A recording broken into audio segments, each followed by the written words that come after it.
लग गई आग जमाने में तो बचा क्या है। लग गई आग जमाने में तो बचा क्या है। अगर बच गया मैं तो फिर जला क्या है। अगर बच गया मैं तो फिर जला क्या है।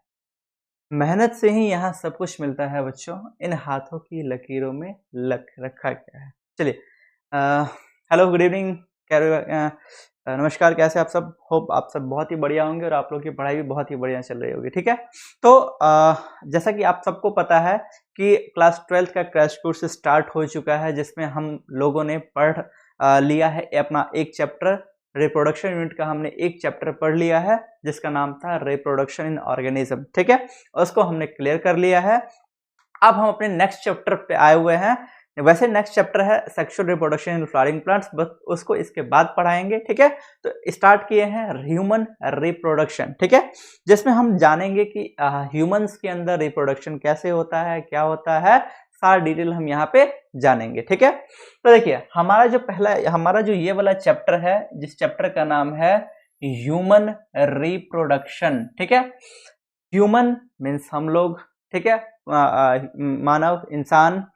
रिप्रोडक्शन यानी कि इसमें रिप्रोडक्शन का प्रोसेस कैसे होता है, हम टोटल नॉलेज हम यहाँ पर लेंगे। ठीक है, तो देखिए इसमें कुछ टॉपिक्स हैं, जैसे कि एक टॉपिक है मेल रिप्रोडक्टिव सिस्टम। ठीक है, दूसरा टॉपिक है हमारा फीमेल रिप्रोडक्टिव सिस्टम, तीसरा टॉपिक है हमारा गैमीटोजेनेसिस, चौथा फर्टिलाइजेशन, पांचवा है हमारा प्रेगनेंसी और एम्ब्रायोनिक डेवलपमेंट। ठीक है, और हमारा लास्ट टॉपिक है जो कि पार्चुरेशन एंड लैक्टेशन। ठीक है, इसी में एक और टॉपिक भी है जो हम मिस कर रहे थे, जिसका नाम है मेंस्ट्रुअल साइकिल। ठीक है, तो इन सभी टॉपिक्स को आज हम यहाँ पे क्लियर करेंगे अपने छोटी दिवाली के दिन। ठीक है, चलिए, तो हमारा पहला टॉपिक है आज का, जो कि मेल रिप्रोडक्टिव सिस्टम। ठीक है, तो आज हम कंप्लीटली जानेंगे मेल रिप्रोडक्टिव सिस्टम के बारे में। मेल रिप्रोडक्टिव सिस्टम होता क्या है, उसका जो सिस्टम्स है उसका कैसे कैसे काम है। देखिए, ये जो स्ट्रक्चर है मेल रिप्रोडक्टिव सिस्टम का, ये स्ट्रक्चर है, ये है उसका पेल्विस वाला पार्ट। ठीक है, जो कमर वाला पार्ट होता है जिसको बोलते हैं पेल्विस वाला पार्ट। तो पेल्विस वाले पार्ट का फिगर कुछ इस टाइप का है। जब हम इंटरनल स्ट्रक्चर की बात करेंगे, इंटरनल स्ट्रक्चर की, तो वो स्ट्रक्चर कुछ इस टाइप का है। ठीक है, तो दोनों ही मेल रिप्रोडक्टिव सिस्टम का स्ट्रक्चर है। देखिए, इस वाले स्ट्रक्चर में आपको एक दिख रहा होगा रेक्टम। ठीक है, और यहाँ पे दिख रहा होगा एनस। ठीक, जैसा कि आप सभी को पता है कि रेक्टम और एनस ये दोनों ही पार्ट है डाइजेस्टिव सिस्टम का। ठीक है, ये दोनों ही पार्ट है डाइजेस्टिव सिस्टम का, जिसका रिप्रोडक्शन में कोई यूज नहीं होता है। डाइजेस्टिव सिस्टम वाले में मैंने आपको बताया हुआ था कि जो डाइजेस्टिव सिस्टम होता है, डाइजेस्टिव सिस्टम में के दो पार्ट होते हैं। एक होता है एलिमेंट्री कैनाल और दूसरा होता है एसोसिएटेड ग्लैंड। और जो एलिमेंट्री कैनाल होता है उसमें माउथ टू एनस तक के रास्ते को बोलते हैं एलिमेंट्री कैनाल, जो कि ये आपको दिख रहा होगा एनस। ठीक है, और एनस से ठीक पहले होता है रेक्टम। तो ये है डाइजेस्टिव सिस्टम वाला पार्ट। ठीक है, एक होता है यहाँ पे सेमिनल वेसाइकल, जो कि क्या करता है, जो सीमेन के प्रोडक्शन में मदद करता है। जो यही क्या करता है, सेमिनल फ्लूइड को भी ये सेमिनल फ्लूइड को ये सेक्रीट करता है। ठीक है, क्योंकि मैंने बताया जो सीमेन होता है, ठीक है, जैसे जो जब मेल और फीमेल में सेक्सुअल इंटरकोर्स हो रहा होता है, तो मेल के बॉडी से जो फीमेल के जेनिटल ट्रैक्ट में जो एक लिक्विड एक फ्लूइड जाता है जिसका नाम है सीमेन, हिंदी में इसको वीर्य बोलते हैं। ठीक है, तो उस सीमेन में एक तो स्पर्म होता है और सेमिनल फ्लूइड होता है। ठीक है, तो जो स्पर्म होता है और सेमिनल फ्लूइड, उसमें से जो सेमिनल फ्लूइड है उसका निर्माता कौन है, यही है भाई साहब, सेमिनल वेसाइकल। ठीक है, एक है यूरिनरी ब्लैडर। यूरिनरी ब्लैडर का काम क्या होता है, क्लास 11th में मैंने एक्सक्रीटरी सिस्टम में पढ़ाया हुआ होगा कि यूरिनरी ब्लैडर का काम क्या होता है, ये यूरिन को स्टोर करता है।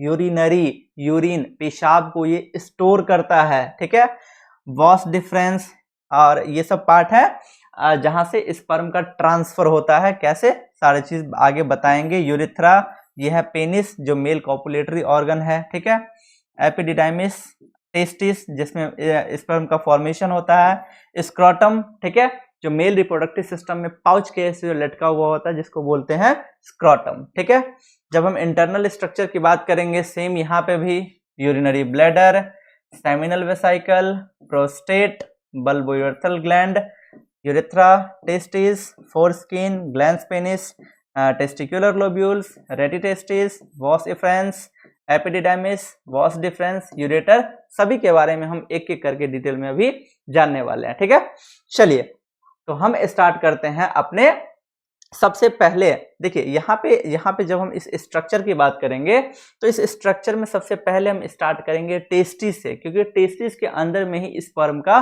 फॉर्मेशन होता है। ठीक है, तो हम स्टार्ट करते हैं टेस्टिस से। ठीक है, ये है टेस्टिस, हिंदी में आप लोग पढ़े होंगे, इसी को बोलते हैं वृषण। ठीक, अब देखिए टेस्टिस में एक यहाँ पे जो स्ट्रक्चर दिख रहा है इस टाइप का बहुत सारा, 4 मैंने यहाँ पे बनाया है। ये एक्चुअली टेस्टिस में 4 नहीं होता है, ये होता है अप्रॉक्स 250 कंपार्टमेंट, यानी कि अप्रॉक्स 250 होते हैं पर टेस्टिस, यानी कि एक टेस्टिस के अंदर अप्रॉक्स 250 होते हैं। ठीक है, तो देखिए सबसे पहले जो स्पर्म बनता है, ठीक है, तो वो इसी टेस्टिकुलर लोब्यूल के अंदर में जो प्रेजेंट है सेमिनिफेरस ट्यूब्यूल। ठीक है, तो ये सेमिनिफेरस ट्यूब्यूल ही क्या करता है, स्पर्म को बनाता है।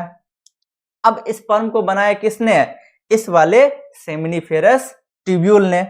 तो देखिए हम एक चीज लिखते हैं, स्पर्म पाथ। ठीक है, स्पर्म पाथवे कहां पे बना, कैसे बना, कहां से कहां तक गया, अब इसको हम जानेंगे यहां पे। ठीक है, चलिए जानते हैं हम स्पर्म पाथवे। तो मैंने अभी अभी बताया स्पर्म सबसे पहले बना कहां पे, सेमिनिफेरस ट्यूब्यूल में, सेमिनिफेरस ट्यूब्यूल। ठीक है, जो कि टेस्टिकुलर लोब्यूल में प्रेजेंट था। ठीक है, और एक टेस्टिकुलर लोब्यूल में देख रहे हो यहाँ पे, जो एक टेस्टिकुलर लोब्यूल में है, मैंने एक ही बनाया है, बट एक टेस्टिकुलर लोब्यूल में याद रखिएगा कि 1 से 3 सेमिनिफेरस ट्यूब्यूल प्रेजेंट रहते हैं। ठीक है, अब आइए तो सेमिनिफेरस ट्यूब्यूल में क्या हुआ, वो बना। अब देखिए सेमिनिफेरस ट्यूब्यूल से वो कहां पे आएगा, देखिए सेमिनिफेरस ट्यूब्यूल का बाद वाला जो पार्ट है ना, वो थोड़ा ज्यादा घुमा हुआ है, तो वो पार्ट का अलग नाम है, उसका नाम है ट्यूब्यूलर रेक्टाई। दिख रहा है यहाँ पे ट्यूब्यूलर रेक्टाई। तो अब स्पर्म कहां पे आया, सेमिनिफेरस ट्यूब्यूल से आया ट्यूब्यूलर रेक्टाई में। तो यहां के बाद अब वो आया ट्यूब्यूलर रेक्टाई। ठीक है, यहां के बाद वो आया ट्यूब्यूलर रेक्टाई में। अब देखिए अब ट्यूब्यूलर रेक्टाई में था, अब ट्यूब्यूलर रेक्टाई से कहां पे आएगा, ट्यूब्यूलर रेक्टाई से आया वो कहां पे, रेटिटेस्टिस में। देख रहे हैं यहाँ पे ट्यूब्यूलर रेक्टाई के बाद है रेटिटेस्टिस। ठीक है, तो अब वो कहां पे आया, रेटिटेस्टिस में, रेटिटेस्टिस। ठीक है, अब रेटिटेस्टिस के बाद वो आएगा यहाँ पे ये जो दिख रहा है आपको वास एफरेंस, बहुत सारा ऐसे यहाँ पे कॉर्ड जैसे बना हुआ है, तो रेटिटेस्टिस से कहां पे आया वो, वास एफरेंस में। ठीक है, तो ये भी हम आगे लिख लेते हैं, तो ये आया अब वास एफरेंस में। ठीक है, या फिर इसी को बोलते हैं इफरेंट डक्टियोल। ठीक, अब वॉस एफरेंस में आया, अब वॉस एफरेंस के बाद वो आएगा कहां पे, तो एपिडिडाइमिस में। देख रहे हैं ये वाला जो आपको स्ट्रक्चर दिख रहा है यहाँ पे ऐसे घुमा हुआ, यहां से ऐसे गया, इसको बोलते हैं एपिडिडाइमिस। जो एपिडिडाइमिस होते हैं उसके 3 पार्ट होते हैं, याद रखिएगा।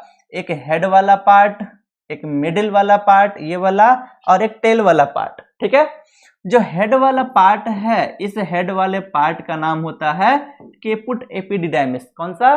केपुट एपिडिडाइमिस। जो मिडिल वाला पार्ट है, इस मिडिल वाले पार्ट का नाम होता है कॉर्डा एपिडिडाइमिस। कौन सा? Chorda epididymis. ठीक है, उसके बाद जो आपको यहाँ पे टेल वाला पार्ट दिख रहा है, इस टेल वाले पार्ट का नाम होता है कॉन्डा एपिडिडाइमिस। चार्जर, चलिए देखते हैं। तो ये क्या है? कॉन्डा एपिडिडाइमिस, जो कि इसके टेल वाला पार्ट है। ठीक है, तो अब ये तो बेसिकली ये तीनों पार्ट जो मैंने अलग अलग बताया किसका पार्ट है? एपिडिडाइमिस का। तो हम लिख लेते हैं कि अब वो कहां पे आया? तो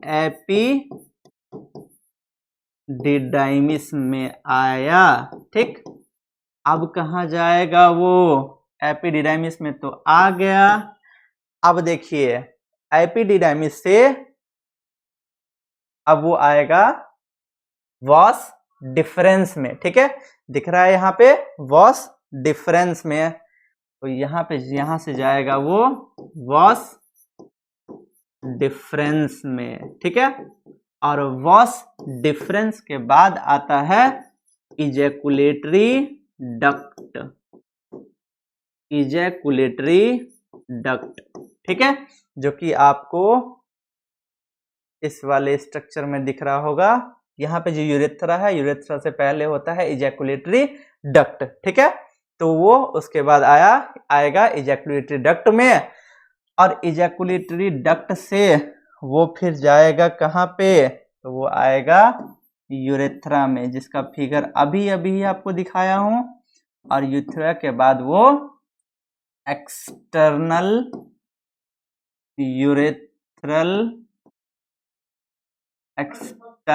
यूरेथ्रल ओरिफिस के द्वारा वो जाएगा, वो हमारे आउटसाइड द बॉडी। ठीक है, आउटसाइड द बॉडी, या फिर वो आएगा कहाँ पे? आउटसाइड द बॉडी, या फिर वो जाएगा फीमेल वाले पार्ट में। ठीक है, तो यही था स्पर्म का पाथवे, इसको याद रखिएगा। सबसे पहले वो आता है सेमिनिफरस ट्यूब्यूल में, देन ट्यूबुलर रेक्टाई में, rete testis, then vas efferens, then epididymis, then vas deferens, then ejaculatory duct, फिर यूरेथ्रा, एक्सटर्नल यूरेथ्रल ओरिफिस, उसके बाद आउटसाइड द बॉडी या फिर फीमेल पार्ट। ठीक है, और ये नीट का एक बहुत ही अच्छा इंपॉर्टेंट VBI क्वेश्चन है, इसको याद रखिएगा। ठीक है, VBI। चलिए अब हम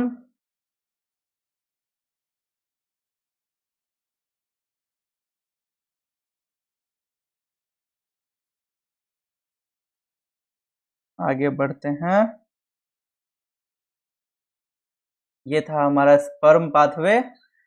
अब हमने जो बात किया इसका टेस्टिस का, ठीक है, तो अब टेस्टिस का हम इंटरनल स्ट्रक्चर देख लेते हैं कि इसका इंटरनल स्ट्रक्चर कैसा होता है। कुछ टेस्टिस के बारे में लिख लेते हैं। ठीक है, तो देखिए याद रखिएगा ये चीज कि testis these are one pair present in a bag like structure called scrotum. ठीक है, जो टेस्टिस होता है वो एक जोड़ी यानी कि 2 टेस्टिस प्रेजेंट होता है। कहाँ पे?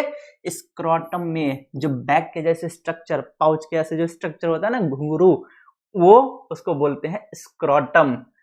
इसका शेप कैसा होता है? ओवल शेप होता है, अंडे के जैसा शेप होता है। ठीक है, लेंथ इसकी कितनी होती है? तो लेंथ इसकी होती है 4 to 5 सेंटीमीटर। विड्थ मीन्स चौड़ाई कितनी होती है? तो 2 to 3 सेंटीमीटर। अब देखिए इंग्विनल कैनाल क्या होता है? These canal connects scrotum with abdominal cavity. ठीक है, देखिए जो यहाँ पे ये जो आपको दिख रहा है ये वाला, इस कैविटी को बोलते हैं एब्डोमिनल कैविटी। पेट के नीचे वाला जो कैविटी होता है पेट वाला, उसको बोलते हैं एब्डोमिनल कैविटी। ठीक है, तो ये जो स्क्रोटम है, ये जो स्क्रोटम इस वाले कैविटी से जुड़ा हुआ है, उस जगह को बोलते हैं क्या, उस कैनाल को क्या बोलते हैं, इंग्विनल कैनाल। ठीक है, तो उसको बोलते हैं इंग्विनल कैनाल, यानी कि जो स्क्रोटम को एब्डोमिनल कैविटी से जोड़ता है उसको बोलते हैं इंग्विनल कैनाल। इसको याद रखिएगा। चलिए आगे बढ़ते हैं। देखिए डेवलपमेंट ऑफ टेस्टिस, टेस्टिस का डेवलपमेंट कैसे होता है, ये बड़ा ही इंपॉर्टेंट क्वेश्चन है। देखिए दीज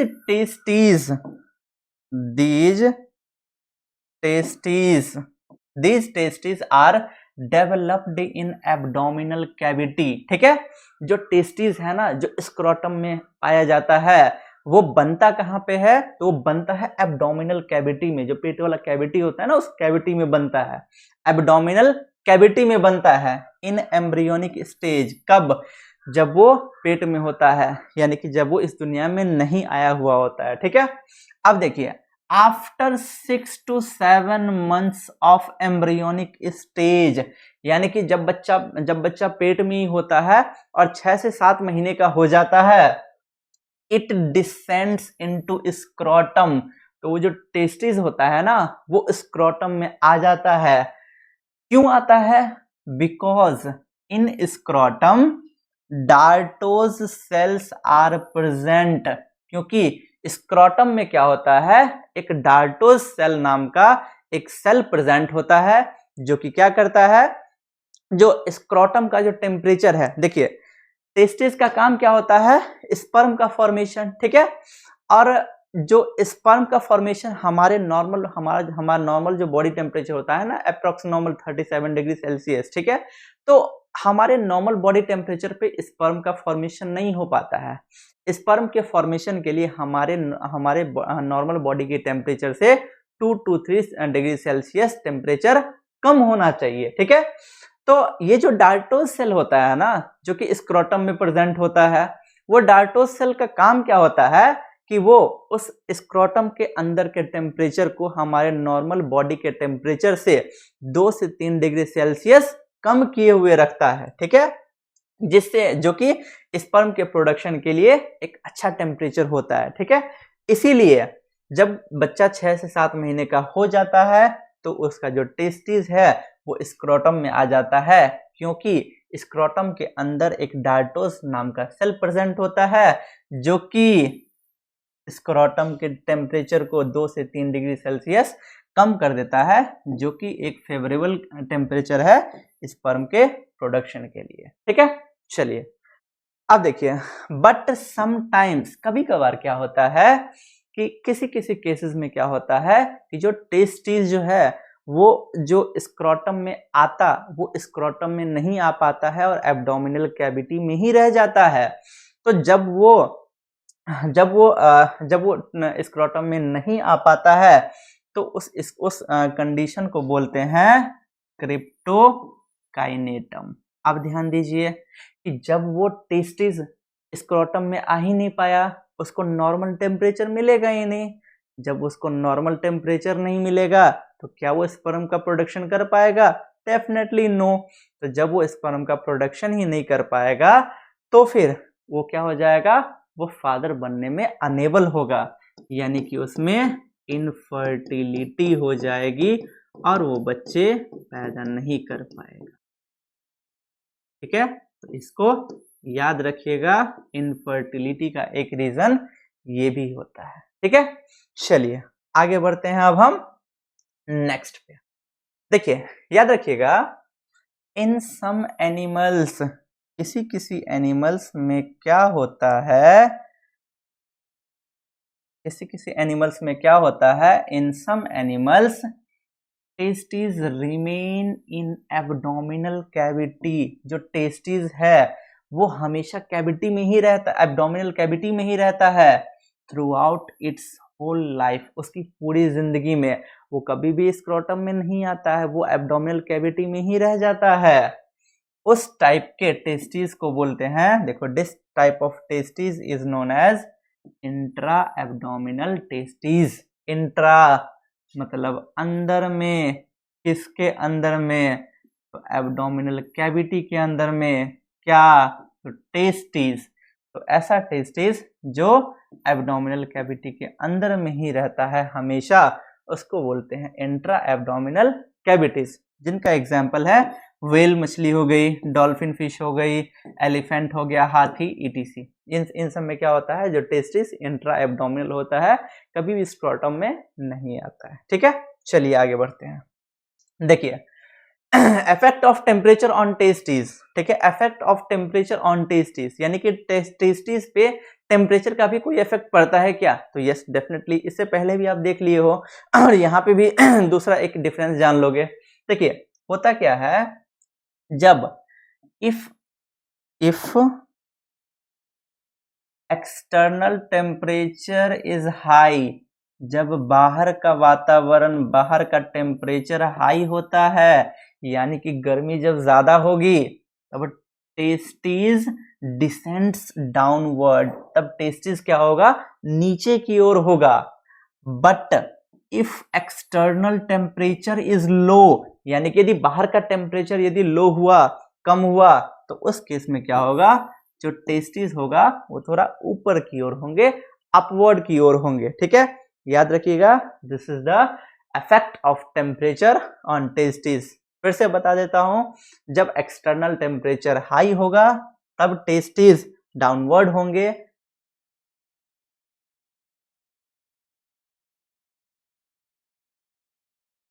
तब टेस्टिस डाउनवर्ड होंगे। ठीक है, और याद रखिएगा, जब एक्सटर्नल टेम्परेचर हाई होगा तब टेस्टिस डाउनवर्ड यानी कि नीचे की ओर होंगे, और जब एक्सटर्नल टेम्परेचर लो होगा यानी कि ज्यादा ठंड का टाइम होगा, तो वहां पे जो एक्सटर्नल टेम्परेचर है वो हाई होगा। ठीक है, आई एम सो सॉरी, यदि एक्सटर्नल टेम्परेचर हाई होगा तो उस टाइम जो टेस्टिस होगा डाउनवर्ड नीचे की ओर होंगे, और वहीं यदि एक्सटर्नल टेम्परेचर लो रहा, ठंडा का मौसम ज्यादा रहा, तो वहां पे जो क्या कहते हैं, टेस्टिस होगा वो थोड़ा अपवर्ड की ओर रहेगा। ठीक है, ध्यान रखिएगा ये चीज। आई एम सो सॉरी, थोड़ा सा लाइट का इश्यू हो गया, लाइट अभी कट गया सडनली, तो थोड़ी सी प्रॉब्लम हो रही है। तो अभी तक जितना पढ़ा दिया है, ठीक है, उससे आगे हम कल कंटिन्यू करेंगे। कल जो हमारा फीमेल रिप्रोडक्टिव सिस्टम वाला जो सेकंड लेक्चर होगा ना, उसी में हम इसको भी फिनिश कर लेंगे। ठीक है, so sorry for the today guys, I am so sorry. चलिए।